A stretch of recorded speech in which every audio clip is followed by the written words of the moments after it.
So here we go. We're gonna give you the Kendrick Lamar. Damn. Yes. Beloved Compton rapper King Kendrick. You gotta say his name with some authority. Put some respect on his name. Dropped that fourth album. Damn. As Mark said, and his second. It's been 2 years since he released that critically acclaimed project "To Pimp a Butterfly," which I consider to be an 11 out of 10 masterpiece. And the album was so amazing that last year Kendrick put out unreleased songs from the recording sessions and named it Untitled, Unmastered, and people still loved it. Remember that, Mark? Like, still loved that album. Like it was yesterday. Yeah. So when he put out the song "The Heart" Part 4 in March of last month, it kind of teasing the release of this album. The internet went crazy with anticipation because Kendrick Lamar is considered a potent legend, a potential legend in the hip hop community, to the point where he could basically just fart and everybody would just literally crowd around to breathe in the fumes. He's gonna make it feel sexy. Yeah. So Mark, like, what is your opinion of Kendrick Lamar? So before we go into this, Yeah, going into this album, I was like, I know a little bit of his stuff. You know, I really don't know too much. you wouldn't smell his farts, you're saying? No, definitely not. Okay. But yeah, I'd say like what I know is good, and I have respect for him. I'd say like I think a lot of the praise that he's gotten is earned, but you know I don't, like I said, I'm not like I'm not a fart sniffer. You're not a riding I don't fart have sniffer, like yes. I don't have like any expectations. All right, so this is what's interesting because Mark is kind of more of a cautious, cynical person towards this guy's appraisal. So we'll see how this goes. But one of the things that makes the album "To Pimp a Butterfly" so incredible, that I think is beside the insightful and social conscious lyrics, is the production. I remember you said you didn't actually hear that whole album, but the production of the album, like musically, the album is a combination of jazz, rap, funk, soul, and straight up like experimental hip hop. If he did just like a Good Kid, Mad City Part 2, he could have just did that, which I said before, and everybody would have been satisfied. But instead, Kendrick pushed himself creatively and definitely paid off. Everybody loves that album, as do I as well. And as on this album, I felt that the music on this one was a little more mainstream, like a little more I could agree with accessible, dancey, and that really came up with that after that introduction song, and you get into that song DNA, which is like kind of like a hard hitting like club beat. I like that song actually. Yeah, he's spitting like using his like technical like fast paced flow. And then that part where that beat changes and he still can like keep up with that beat in that same song, like it's at first when I first heard it, I'm like, this is what I was afraid of, it being too like poppy. I don't know the right word, but I love that song. And even the song after that song called "Yeah," which got like that kind of like 90s like laid back feel. It's got like Kid Capri like doing that hype man stuff, like introducing the world premiere, blah blah blah. It's like, didn't love that song, but I thought like it's a really good chill song. There's a thing with some rappers, and he's no exception, that annoys me is when they rely on just repeating the same thing over and over again. Okay. A little too much. I'm not, we gonna be all right. Okay. It's one we thing, are. but like yeah. It's like, oh come on, man. Like, Phil, like if you're gonna give me a 4-minute song, but like 2.5 minutes of it is gonna be you saying the word "yeah," like just write something a little bit more, like. All right, so I see where me and Mark are going. We both kind of felt like track 3 is when it was kind of like kind of falling off, but then Kid Capri comes back on that next song, "Element," which is damn near one of my favorite songs on this album, because that quiet, ominous beat and that sinister piano keys, like when that hook comes in, and then that second if it's gonna go hard, I'm gonna make it look sexy, and then that second like lower octave piano thing, like I was right when I was like at the point where like I just can't get any better. He does that part, and it was just great at that moment. Like, I love Element. Wow, TMI. Let me tell you, a little too much information. Sorry, I'm just saying. 4 tracks in, I'm just like, Element is I don't know. I go back and forth on that song. Like, it's like one of those songs where I feel like I don't like it, but it's too good for me to not like it. Clutch to pearls. Go on. I don't like the vibe of I'm gonna make it look sexy. And then he says it's just he says the word a lot in that song. I feel like it's a little out of place. Yeah, I'm sorry for you off. Yeah, I forgot you were a feminist. So hey man, first and foremost, love that song, but I guess we have to agree to disagree on that song. And even though I felt this album is a bit more radio friendly, I said he does push the boundaries even further than before. So I want to ask you this, Mark. There's two songs when I heard on this album, I'm like, I gotta ask Mark his opinion on this because he's like a rock dude. Okay. Pride and the song Triple X, which features U2, no pun intended with the Pride thing. Mm-hmm. But Pride, the first song's got that. I think that song's literally got instrumentation, real live instruments, because you got the descending guitar rhythm, the funky soulful bass lines, and I think the drumming was is not real drums, but still beautiful song. Did you like that one at least?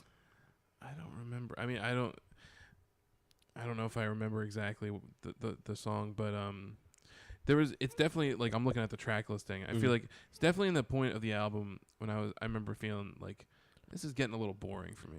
Well, this song, before you go on that song actually is when he's rhyming, but his rapping is kind of a more of a talking thing, and you can hear the pitch in his first thing. Yeah, that's the one that the pitch goes slower. weird. Yeah, that one I thought was interesting. Yeah, yeah.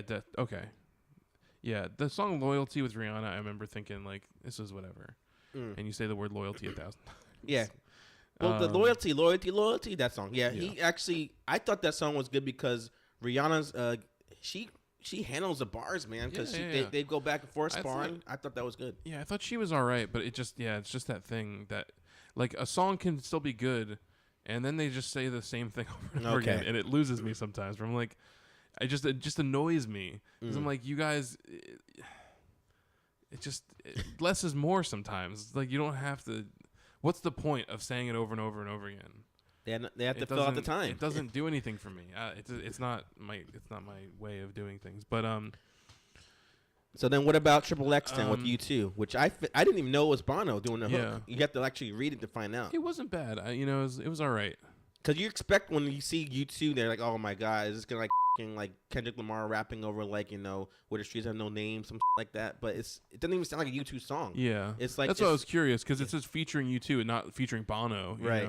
So I think I think in some parts of the song there's actually live instrumentation, but it goes back to more of a rap song. So it's I don't know if they're obviously not through the whole song, but I was kind of this is interestingly good. But you're saying you think the same thing. Yeah, it was pretty good. I remember thinking it was all right. You go ahead. Now that song "Humble." Okay, we'll get in that Humble. So we had mentioned it in the past. I hadn't heard it yet because I know that was the single they put out, right? Right. That was the video. Now tell me when you hear that record scratch and then that beat drops, you just arms are flying, right? I liked it. Okay. Up until I realized that song was just bad. I don't. You really got to back that up real quick, man. I didn't like it. Why? Because I don't like the lyrics. I don't like the I wish I knew what this. He's I talking. Wish I had the lyrics in front of me, but the 1/3 verse is he's talking about he wants to see. He's tired of seeing airbrushing girls. He wants to see natural looking women in the mainstream. What? Wants to see stretch marks. He wants to see all that stuff. Oh my god! So he says 3 lines, and he's the prophet. He's a genius. And then also he said some line he wants that on his taste buds. Yeah, that's a good line too. Classy. Yeah. I did. Is another one of these you're saying nonsense things over and over again, and also I think that's another one where he says the word too many times. Seriously though, it's it loses its effect. You're just ugh, and other words that I can't say, but it's just I was not a fan. I like that song "Love." Oh yeah, I was gonna ask you that because "Love," you guys out there, "Love" is completely out of his no pun intended element. If that's a totally the mainstream R&B song he does, and why are you doing this? This is not you, but this guy is so amazing. He can take bullshit music and make it even better. I think that's the whole point of his album. He's doing a lot of mainstream stuff because Humble you mentioned earlier, and about I would say like maybe 20% or 30% of this album has trap music on it, trap beats I should say. But he's doing better stuff. He does, on it, yeah, exactly. Same thing with the love song. It's just like it's just like this is a really R&B song out here on the radio, mainstream stuff. But Kendrick Lamar's on it, incredible song. But you like the song why? Because it was like it was out of his element, like you said. But yeah, I don't know. It was just I thought it was a good track. It was different. It was just different, and I liked it. I liked the melody, and I thought it was good. Okay, yeah. Well, melody was good. Yeah. Like there's other songs on here, like I think "Feel Like" I can't remember how that went, but I thought that was an alright song too. A lot of the songs on here just sound good on the ears, and plus he's using bars on songs, and that's what I'm saying for you trap artists out there. Take some note for what Kendrick Lamar is doing.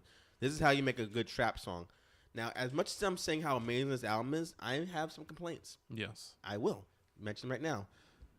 The end of the album is where I have my complaints. The first song I want to complain about is the song called God. It's a decent song, but the production and Kendrick Lamar's like flow comes off a bit Kanye-y. That song reminded me of what Kanye always would do nowadays. And then the last song, which is called Duckworth, like some people may think it's about the butler from the 80s cartoon DuckTales. But in fact, it's Kendrick Lamar's real last name. Now here, Kendrick Lamar is telling a story about how his father met Anthony Tiffith from Top Dog, that's his real name, Top Dog Records, and joined the label because his father worked at this chicken place, and Anthony from Top Dog was going to rob it. But he was always giving him like free food. So he's like, if that wouldn't happen, he would have robbed it and I would never work with him. Where would I be if that didn't happen? We would never met, blah, blah. And I felt like that song, the beat just kept switching so many times. I'm like, is this a mixtape or is this like, in a song? Like pick up 2 beats and go at that. But then I started listening to it more and more. And I'm like, this is actually proving not only this, I already like the subject matter for starting, but I also found out that like Kendrick Lamar can like keep his same flow over like 7 different beats happening in the same song. And I'm like, this guy's a genius.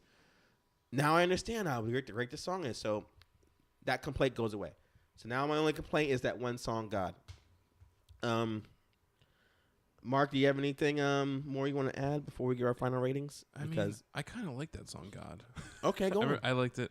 I couldn't tell you exactly why I liked it, but I remember liking it. And the last song, too, I thought was really good. Because, yeah, like the production on things towards the end, it got a little more energetic. And, like, I felt like the album was kind of missing. Like, it starts off really strong with the DNA. And then there's not a lot of, like, banger tracks, like, more or less. Yeah. And not that it has to be, like, pumped up, but I felt like a lot of it was intentionally a little more mellow throughout the album. He's very reflective, and I feel like with this album takes a lot of listens, and I think what you might have to do. Yeah, but the thing is, to me though, the thing is, I'd like to think that it's reflective, but like, some of it is be humble. You're like, okay, that's not anything to me. That doesn't mean anything to me. Like, yeah,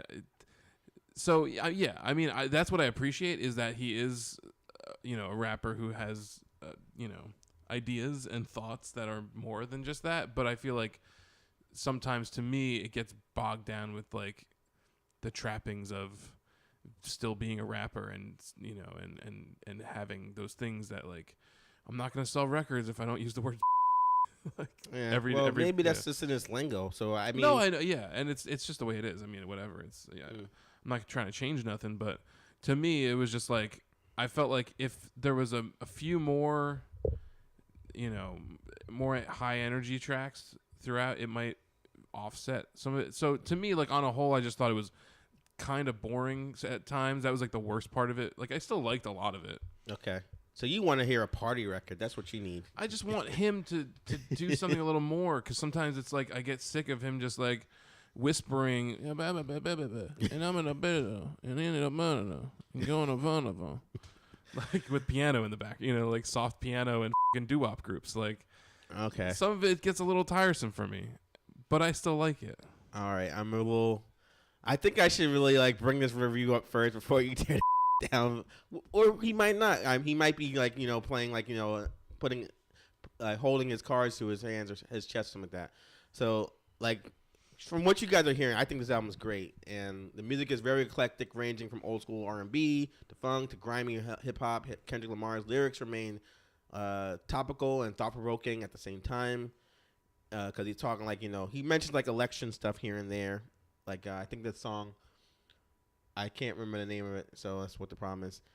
And I feel because all the songs are just one word, Yeah. And then you have to make sure you listen and say, did they actually say that word in the chorus or not? Mm-hmm. And maybe they don't. It's just like he said it once, and it's like loyalty. You know what songs that is, but other songs is not. You're not so sure. I feel with like the lyrics on here, the album title as well. He is in like a more of a state of uncertainty and hopelessness, especially with that like track that contains like the voicemail from his uncle. Remember when his uncle's talking about like Deuteronomy says this and this and blah blah. I lost my way. So, it's not quite a masterpiece like I thought with the last album, but I think Kendrick Lamar should feel no shame with my rating here. I say you guys should buy this album. It's worth the money. Mark, what do you think? Yeah, like I said, I did like a lot of it. I think it's just the worst part of it for me was it gets a little boring. There's probably like maybe 4 to 5 tracks that I would take away from this. I say download it. What? Okay. Exhale. All right, you guys. So now that you got the final rating of the Kendrick Lamar album, you can now decide what to do with your life, what you're gonna do with if you're gonna buy it or not. So you're welcome. But let us know in the comment section if you actually went ahead and listened to it before you heard our opinion, and tell us what you think. Or if you want to send us a lengthy email, make sure you put Mark's name in the subject matter if you want to say how much he's wrong in his opinion. But yeah, it's fine. He don't care. I don't give a. You're gonna be all right.